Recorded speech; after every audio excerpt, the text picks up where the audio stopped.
하나님, 이제 준비된 말씀을 전하려고 합니다. 아무리 말씀을 잘 준비했어도 말씀이 증거될 때 성령님 역사하지 않으시면 웅변이 되고 울리는 꽹과리가 됩니다. 성령님 임재하옵시고 좌정하옵시고 운행하여 주옵소서. 예수님의 이름으로 기도 올리옵나이다. 아멘. 바울은 신약성경 27권 중에서 13권을 썼어요.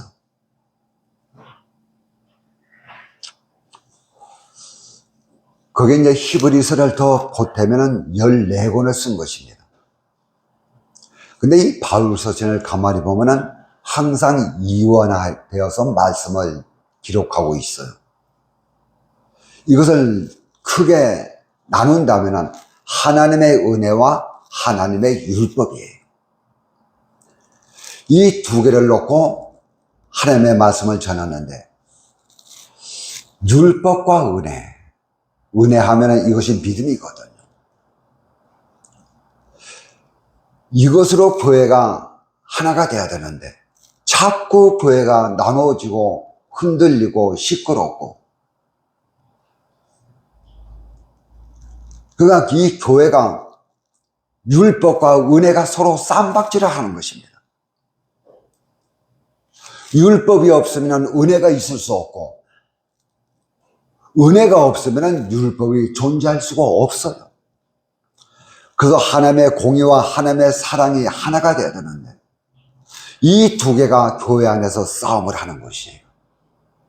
이 두 개가 내 심령 속에서 싸움을 하는 것입니다.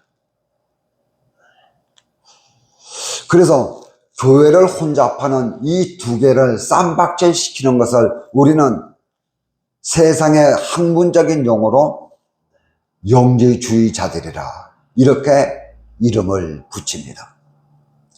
그가 교회에 가만히 들어왔다, 모르게 들어왔다. 그러니까 이 교회 문을 누가 살금 모르게 들어온 것이 아니고, 못돼 먹은 세상의 정신과 사상이 우리 심령 속에 나도 모르게 들어오는 것이에요. 내가 세상 살면서 나도 모르게 진리의 말씀 따라가다가 세상의 욕심에 눈이 멀어서 세상에 내 심령이 빠지는 것입니다. 그래서 모든 이단 사설은 어디에서 출발되는가 하면 영지주의, 이들의 사상과 정신에서 모든 이단이 출발돼요. 그리고 또한 율법과 은혜가 은혜를 싸움을 시키는 것이 전부 누구라고요? 영지주의자들입니다. 여기서 다 출발됐어요. 지금 우리 한국교회의 수많은 이단들도, 그래서 어제 잠깐 저 밖에 나갔다 들어오는데, 저 복수동에서 여기까지 오는데 길이 그냥 꽉 막혔어요. 저 진산의 이재록인가 누구예요? 아, 정명섭이에요? 어제 무슨 날이었었나 봐요. 무슨 성전 하면서 버스, 그들의 중심을 들어가면 전부 영지주의 사상이 확 들어찼어요. 그래서 전 시간에는 믿음에 대해서 말씀을 전했습니다. 그런데 우리가 봉독한 이 말씀 앞에 보면은 하나님이 말씀하십니다. 너로 말미암아, 아브라함으로 말미암아 복을 받으리라. 그러니까 이것은 우리가 물질의 복을 놓고 많이들 생각하는데, 이방인이 복 받을 것은 영적인 복밖에 없어요. 구원의 복밖에 없습니다. 그렇잖아요. 그리고 또한 그 밑에도 보면은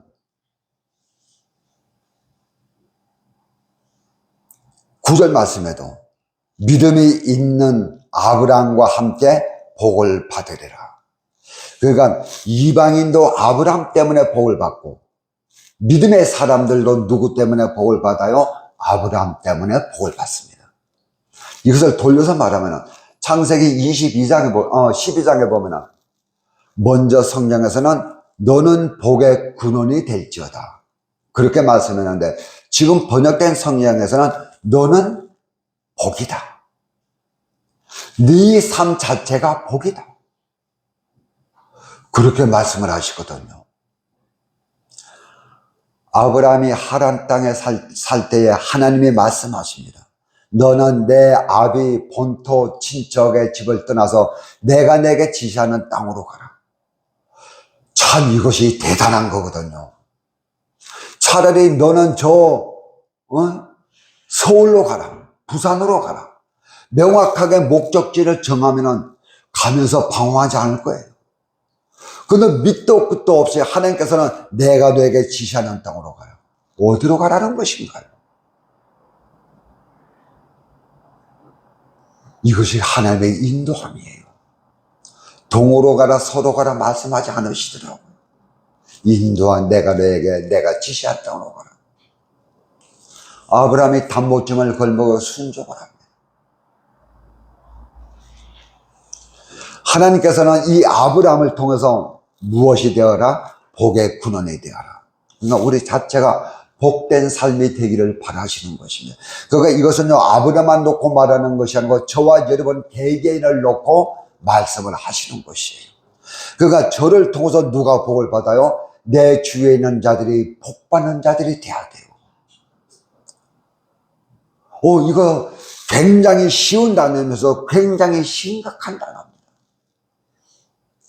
최소한 나 때문에 다른 사람이 상처 입는 삶을 살아서는 안 된다는 것이에요. 최소한 나 때문에 다른 사람이 하나님과 원수지는 일을 겪어서는 안 된다는 것입니다. 나 때문에 수많은 자들이 복받는 그러한 내 자신이 되어야 돼요. 그래서 너는 복되다. 그거 복의 크다 작다 분량을 말하는 것이 아니고 복 자체를 놓고 말씀하시는 것입니다. 누가 복을 받아요? 믿지 않은 이방인들도 복을 받고. 어떤 복을요?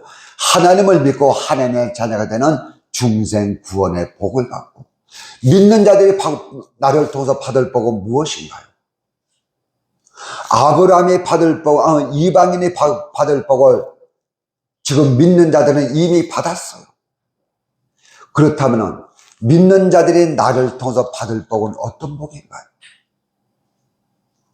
주님을 닮아가는 성화 구원의 복입니다. 아버지의 거룩함을 닮아가는 그 복을 누구를 통해서? 저와 여러분 개개인을 통해서 받게 해야 돼요. 그러기 위해서는 내 삶의 모든 책임을 내가 감당할 수가 있어야 됩니다. 그런데 많은 이들이 그래요. 아브라함이 가지고 있는 세상의 복은 탐내면서, 아브라함이 받은 그 세상의 복은 받기를 원하면서, 아브라함이 간 그 길은 가려고 하지 않아요. 아브라함이 간 그 신앙의 길은 가려고 하지 않습니다. 수많은 자들이 예수님 때문에 예수님이 받은 그 영광은 나도 받기를 바라면서, 예수님께서 걸어가신 그 십자가의 길은 함께 동행하려고 하잖아요. 이것이 무엇인가요? 율법과 은혜가 싸우는 것입니다. 그래서 성경에서는요, 뻑하면은 아브라함을 예를 들어요.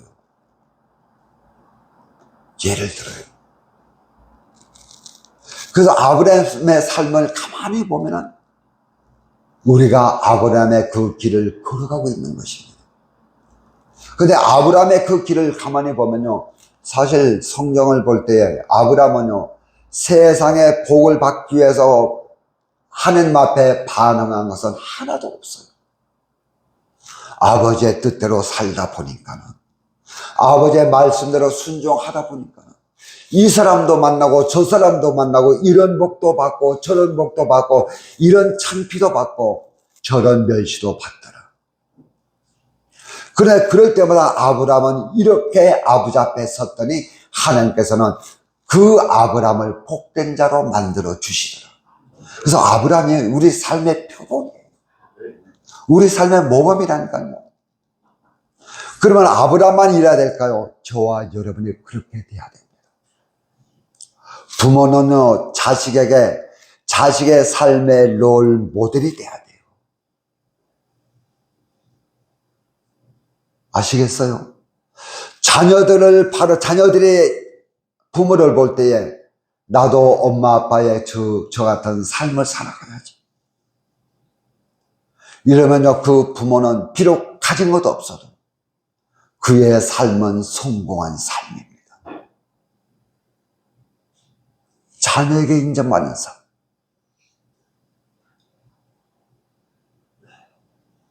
자녀가 존경하는 삶. 수많은 자들이 나를 보면서 나도 저 양반같이 한번 예수를 믿어야 되는데, 저 사람같이 주님을 섬겨야 되는데, 이것이 무엇이냐면 그 자체가 하나님 앞엔 뭐가 돼요? 복이 되는 것입니다. 이것이 우리가 지금 봉독한 지난주에 우리가 들여다보지 못한 부분인 것이에요. 이방인도 아브라함을 통해서 복을 받고, 믿는 자녀들도 아브라함을 통해서 복을 받고, 우리가 아브라함을 통해서 복을 받는 것이 아니고 내 주위에는 모든 자들이 나를 통해서 복을 받는 삶을 살아가라는 것입니다. 그런데 그렇게 되는 것이 무엇으로 가능하다고요? 율법으로는 택도 없어요. 근처도 못 갑니다. 이러한 복된 삶을 살아가려면 무엇으로요? 믿음으로, 은혜로 가능한 것입니다.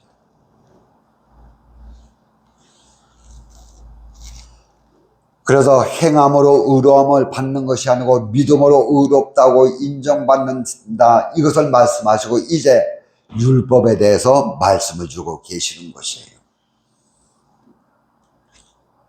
그래서 오늘 이 말씀을 잠깐 볼까요?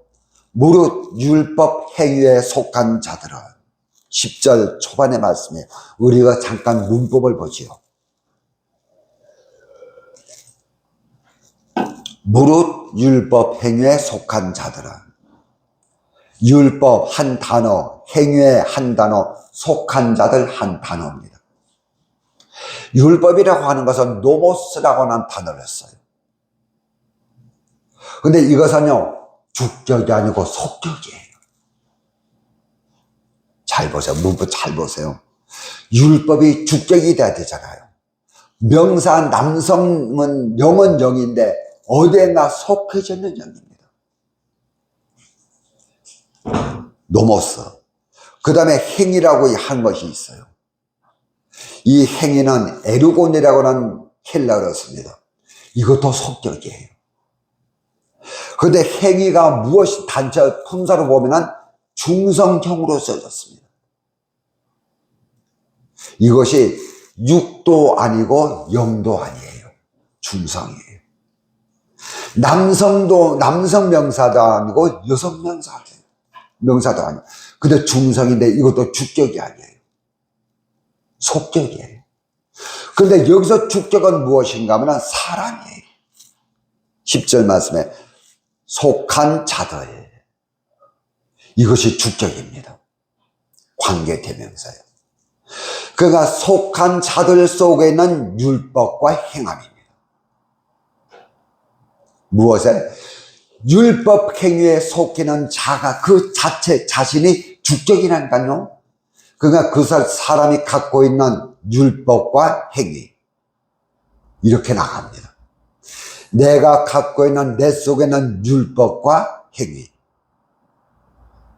그러니까 이 행위라고 하는 것은 영도 아니고 육도 아닙니다. 이것은 내가 만들어가요. 가만히 보면 그렇거든요. 아니, 율법이 주격이 돼야 되잖아요. 근데 여기서는 주격이 뒤바뀌었습니다.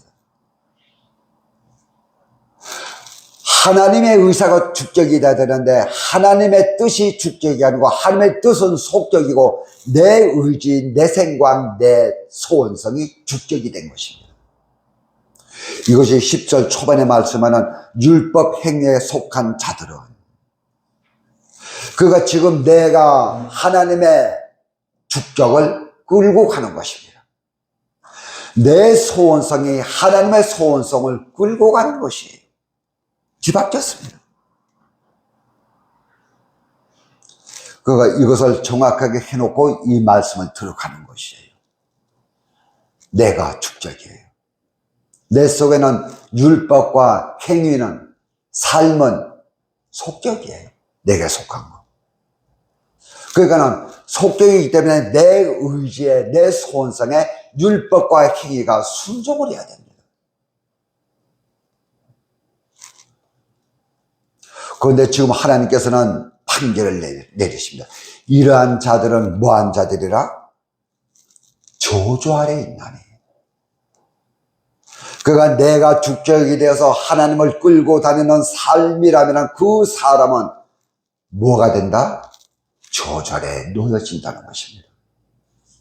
그러기 때문에 여러분, 우리의 삶은요, 아버지가 축적이 돼야 돼요. 아버지의 뜻이, 아버지의 소원성이, 아버지의 목적성이 축적이 되어서 내 삶을 끌고 가야 되는 것입니다. 근데 오늘은요, 내 소원성이 하나님의 소원성을 무시하고 끌고 가는 것입니다. 그러한 자들은 철없는 일을 한다 할지라도 뭐에 놓여 있어요? 저주 아래 누운 자들인 것이에요. 말씀이 지금 이렇게 돌아갑니다. 행위는 무엇인가요? 잘 봐요.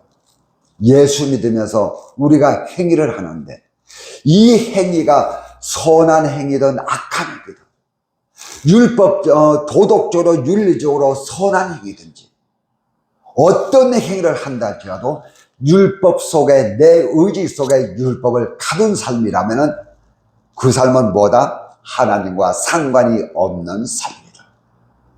이 말씀이에요. 그러니까 세상에서 윤리 도덕적으로 아무리 깨끗하게 살아도, 아무리 착하게 살아도 하나님과 상관이 없고 저주 아래 놓여진 자들이래요. 이걸 정확하게 잡는 것입니다. 그렇게 되면은 여러분, 우리 심령 속의 축적은 누가 축적인가요? 우리 심령 속의 주인은 누가 주인인가요? 하나님의 주인인가요? 내 소원, 목적성의 주인인가요? 이것이 바로 되면 오늘의 말씀은 열려지는 것입니다. 그런데 말씀을 가만히 보면 무엇이 축적 같아요? 율법이 축적 같습니다. 그런데 그렇지 않습니다. 여기에서는 구원이 없어요. 여기서는 무엇밖에 안 나오나요? 율법밖에 나오는 것이 없어요. 저주 아래 있나니.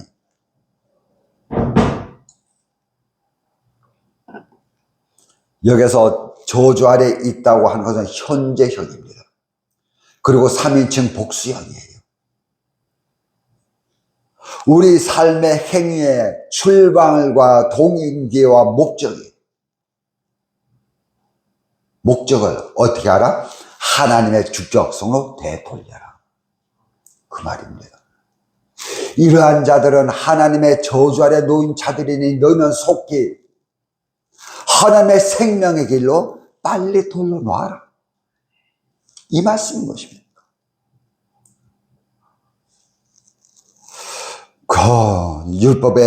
율법 행위에 속한 자들은 하나님의 저주 아래 놓인 자들이니 만약에 너희 중에 이러한 자들이 있다면 속히 이것을 돌려놓아라. 어디로? 생명으로 돌려놓아라. 여러분, 이 한 절이, 이 짤막한 절이 이것이 열려지면요, 우리는 살아갈 때 내 삶의 주인은 누구냐?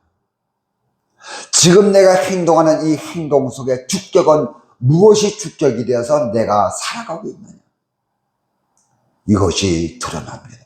만약에 이것이 내 자신의 삶이 축적이 되어서 살아간다면 저주의 아래 놓인 것이고 그 안에는 구원이 없으니 너는 빨리 이것을 뒤바꿔 놓아라.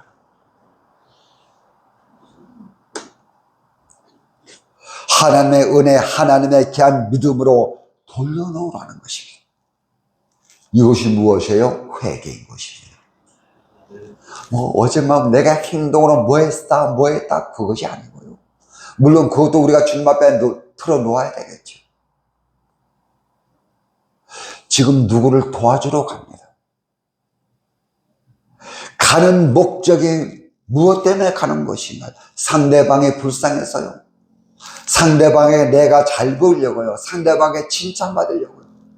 아니면 내가 만족감을 느끼려고요.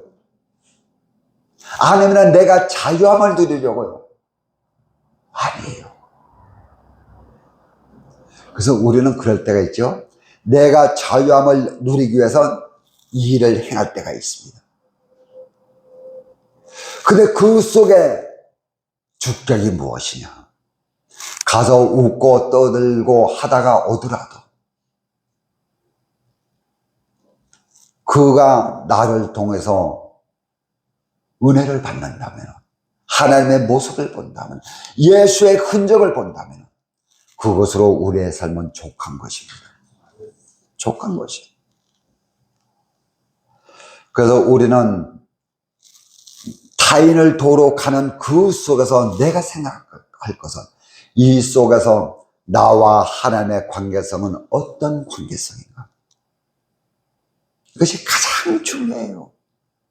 사람들이 어떻게 보느냐, 이것은 두 번째입니다. 하나님과 나의 관계성은 어떤 관계성인가? 그래서 하나님과 우리는 무엇으로 뭉쳐지는가 하면 약속을 중심으로 하나가 됩니다. 약속이 없다면 여러분 그것에는 모임의 의미가 없어요. 하나님의 관계도 마찬가지입니다. 그 중심에는 약속이 있어요. 약속을 중심으로 관계성을 맺어가는 것입니다.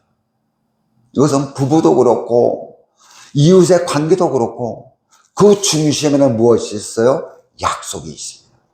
이것을 우리는 인격적 관계라, 이것을 우리는 대화적 관계라 그렇게 이야기를 합니다. 자, 그러면 우리 여기서 이거 잠깐 생각하죠. 아가페, 우리가 크게 사랑을 나누면 아가페 사랑과 세상에서 말하는 에로스 사랑이 있습니다. 그러면 세상에서 말하는 에로스 사랑은 무엇인가요? 내가 너에게 이러한 사랑을 주었으니 너도 나에게 동일한 사랑을 달라는 것입니다. 이것이 세상의 사랑이에요. 그런데 아가페 사랑은 그것이 아니에요. 아가페는 남의 사랑을 내 것으로 빼앗는 것이 아니고 내가 받은 사랑 그 자체를 감사하는 것이 아가페 사랑이에요. 그 자체로 감사한 것입니다. 저가 나를 사랑하기 때문에 그 사랑을 내가 빼앗겠다, 그것이 아니고 그 사랑을 나는 그냥 감사히 여기는 것입니다. 감사히. 이미 받은 것에 만족하는 사랑이 아가페 사랑이에요.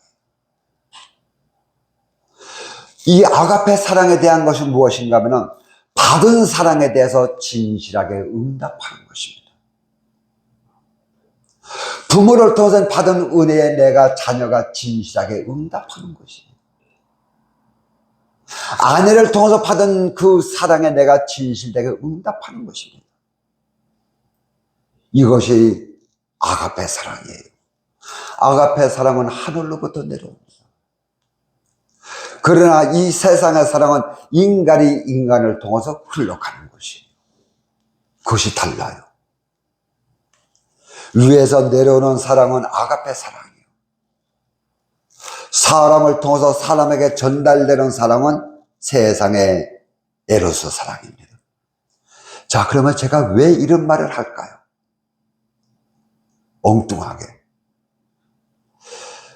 믿음으로 말미암아 의롭다 여김을 받고 인정받는 것은 무엇이에요? 아가페 사랑입니다. 믿음으로 말미암아 하나님 앞에 칭찬받고 존귀함받고 잘했다 인정받는 삶은 아가페 사랑이에요.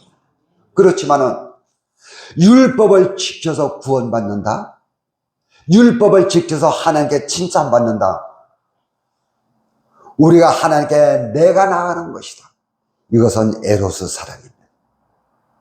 우리는 하나님 앞에 나갈 수가 없어요.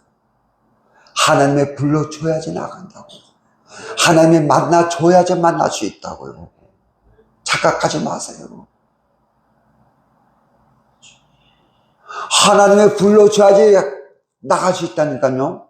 그런데 내가 교회 나가고 내가 진리 가운데 가고 내가 아버지 하나님 앞에 가는 것은 이것은 전부 다 율법인 것이에요. 그런데 우리가 주님 앞에 무엇으로 가는? 믿음으로 가는 것이에요. 믿음으로. 하나님의 은혜로 가는 것입니다. 주일 예배 드리는 것도 마찬가지예요. 그렇기 때문에 내가 주격이 되어서 나가는 모든 행위, 예배도 헌금도 기도도 내가 주격이 되어서 무엇인가 대가를 바라고 나가는 그 모든 것은 율법적인 행위인 것입니다. 그것은 전부 다 무엇에 놓여 있다고요?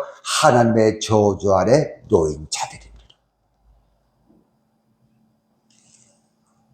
믿음으로. 이것이 하나님의 은혜라니까요. 율법을 지켜서 구원받는다? 아닙니다. 내가 하나님을 사랑했으니, 내가 하나님 앞에 예물 드리고 헌신하고 기도하고 내 삶을 드렸으니 하나님 사랑을 주세요. 아니에요. 근데 지금 수많은 자들에게 증거되고 있는 것은 이것인 것입니다. 내가 하나님 사랑을 받길 원하느냐? 충성 봉사해라. 아니에요. 그것은 율법입니다. 무엇인가 받기 위해서 사랑하는 건 율법이에요. 율법 행위입니다. 율법주의자들이에요.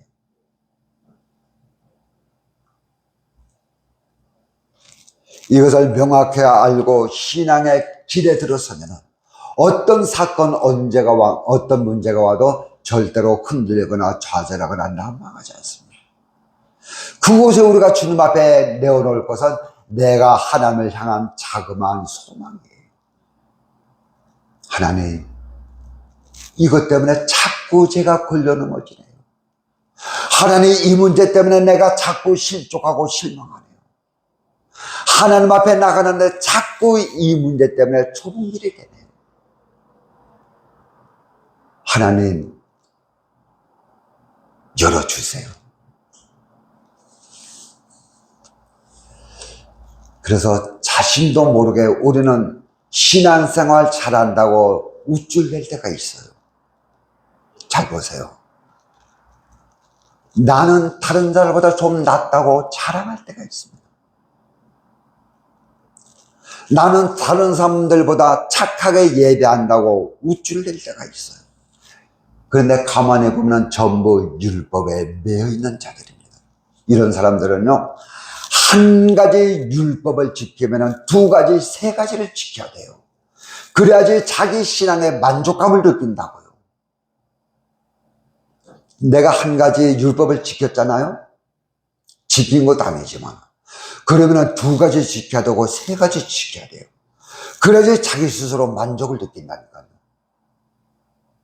이것을 다른 말로 말하면 봉사도 1시간 했으면 그 다음에는 2시간, 3시간 해야 돼요. 그래야지 믿는 것 같습니다. 그러다가 봉사를 2시간 하다가 1시간 하면 신앙이 뚝 떨어지는 것 같아요. 하나님과 거리가 멀어지는 것 같습니다. 참 어렵게 신앙생활을 하는 것이에요. 타인이 볼 때도 그렇거든요. 아니, 저 사람이 2시간씩 봉사하더니 이제 1시간밖에 안 하네. 믿음이 떨어졌네. 신앙이 떨어졌네. 전부 이것이 무엇이에요? 율법으로 끌고 가는 것이에요. 그래서 10절 말씀에 그랬거든요. 항상 율법대로 행하지 않으면 뭐 아래?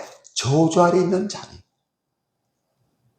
이렇게 말씀하시고 11절 말씀에 가서 여기에 대한 해답을 지금 내어놓으시는 것입니다. 여러분, 항상 율법대로 행하지 않으면 우리가 무슨 제재로 율법대로 행하나요? 세상이 또 바빠서 지금 죽을 지경인데 정신없이 살아가는데 무슨 제재로 여러분 이 율법 10가지 율법 365가지의 율법을 지켜나갈 수 있나요? 그런 능력도 없고 그런 힘도 없고 그렇게 감당할 수 있는 존재도 못 됩니다. 그에 대한 대답을 지금 11절 말씀에 주고 계시는 것이에요.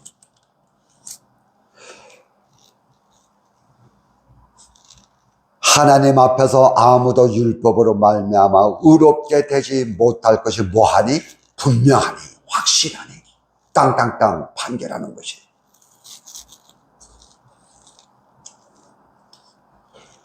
(10절에) 대한 정답이 11절입니다. 지키지 못할 것이기 때문에 의롭게 되는 것은 불가능하다. 그러니 무엇으로 살아라?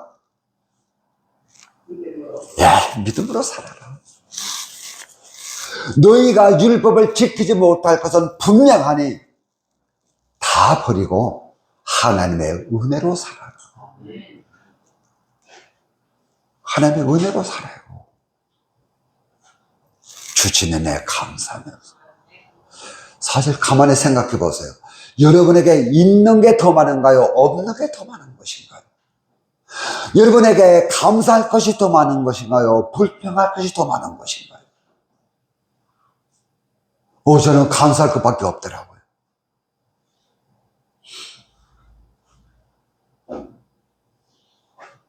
생각해 보세요. 불평할 것이 많은가요? 감사할 것이 많은가요? 은혜로 사는 것이 은혜로. 그러면은 이것도 감사할 수밖에 없고 저것도 감사할 수밖에 없고. 그래서 율법으로 행위로 말미암은 의인은 뭐 아래 있어요? 저주 아래에 있지만 믿음으로 말미암은 의인은 생명 아래에 있는 것입니다.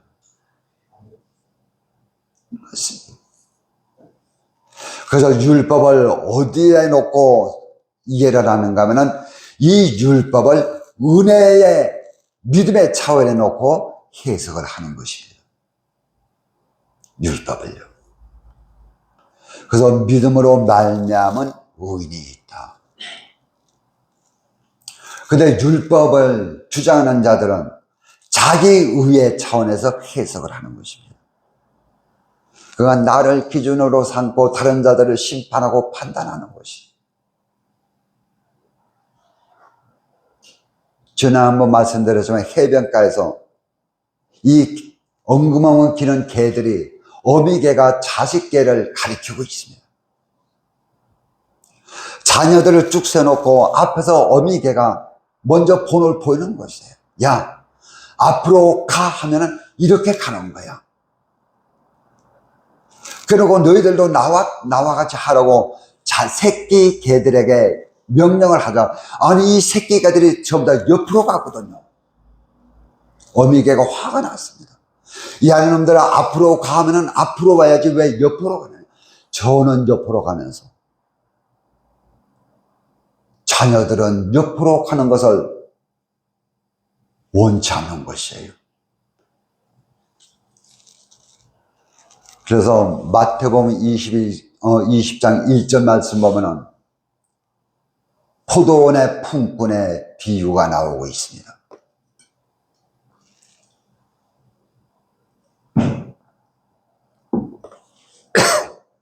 어떤 농부가 그 전날 계약을 맺습니다. 내일 아침에 내 농장에 가서 일을 하면 한 데나리온을 주겠다. 약속을 하고 그 아침 새벽에 약속한 자녀들이 포도원에 들어갑니다. 그런데 이 농부가 시장에 나가봤더니 시장에서 노는 사람들이 있어요. 아침 9시에 갔더니 그래서 그들을 어디에 보냅니까? 포도원에 보냅니다. 그들과는 한 데나리온 주겠다고 약속하지 않았어요. 포도원에 보냈습니다. 그 다음에 12시에 갔더니 아니 또 노는 자들이 있네요. 그들을 또 농장에 보냅니다. 오후 3시에 갔더니 또 길거리에 노는 자들이 있어요. 그들을 또 포도원에 보냅니다. 6시면 일을 마치는데 5시에 갔더니 또 노는 자들이 있어요. 그들도 포도원에 보냅니다. 나중에 결산할 때에 일을 다 마치고 결산할 때 늦게 온 자들부터 결산을 합니다. 너도 한 데나리오, 5시 온 자도, 1시간 일한 자도 한 데나리오, 3시간 일한 자도 한 데나리오, 6시간 일한 자도 한 데나리오. 그래서 가만 처음에 계약하고 들어온 자들은 야, 우리보다 늦게 들어온 자들을 한 데나리온 받는데 우리는 한 데나리온 더 주겠지. 아니 그런데 자기들도 한 데나리온 주거든요. 그래서 이들이 주인에게 항의를 합니다.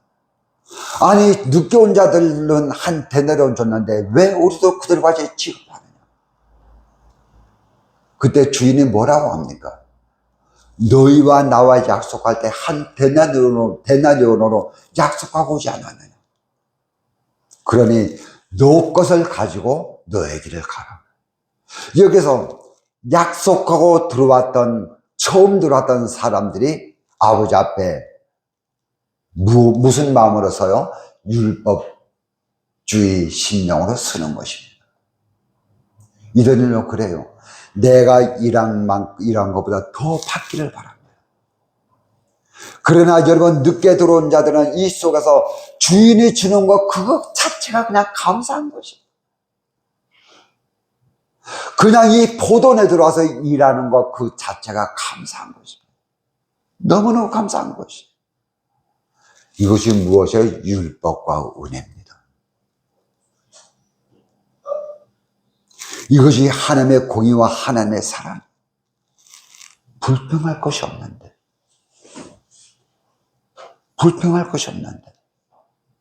내가 이 주인에게 주어진 품삯 내가 받는 것입니다.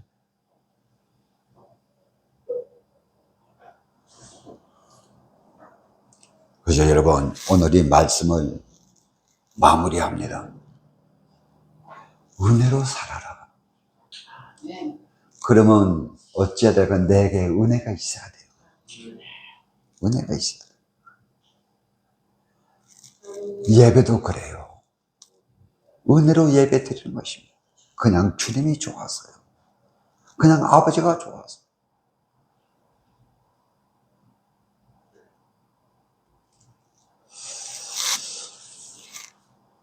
아침에 어머니를 봤더니 예배 드리면 안 될 것 같아요. 그런데 예배 드리겠다는 거죠. 저서 여기까지 내려오는데 한 10분 걸렸어요. 업자가도 안 와봐요. 자기 발로 내려가겠다는 거예요. 저게 들었으면서 울먹울먹 하는 것입니다. 이 육체 가지고 예배 드리는 것 그것이 감사한 것이에요. 이 육신 가지고 예배하고 찬양한다는 것이 그것이 그냥 고마운 것입니다. 여러분 무엇을 하든지 억지로 하지 마세요. 감사함으로 하세요. 즐거움으로 하세요. 억지로 하더라도 억지로 시작하더라도 마치면 은혜로 마치세요. 마지못해 교회 나와서도 돌아갈 때는 기쁨으로 돌아가세요. 마지못해 충성 봉사했지만 돌아갈 때는 기쁨으로 주님 손잡고 돌아가세요. 이것이 율법을 은혜로 바꾸는 것입니다. 그래야 살아요. 그래야 삽니다. 기도하겠습니다. 하나님, 오늘 귀한 날 이렇게 주 앞에 예배합니다. 하나님, 이 귀한 예배가 사망으로 흘러가는 것을 생명으로 바꿔놓는 예배가 되게 하옵소서. 예수님의 이름으로 기도 올려옵나이다. 아멘.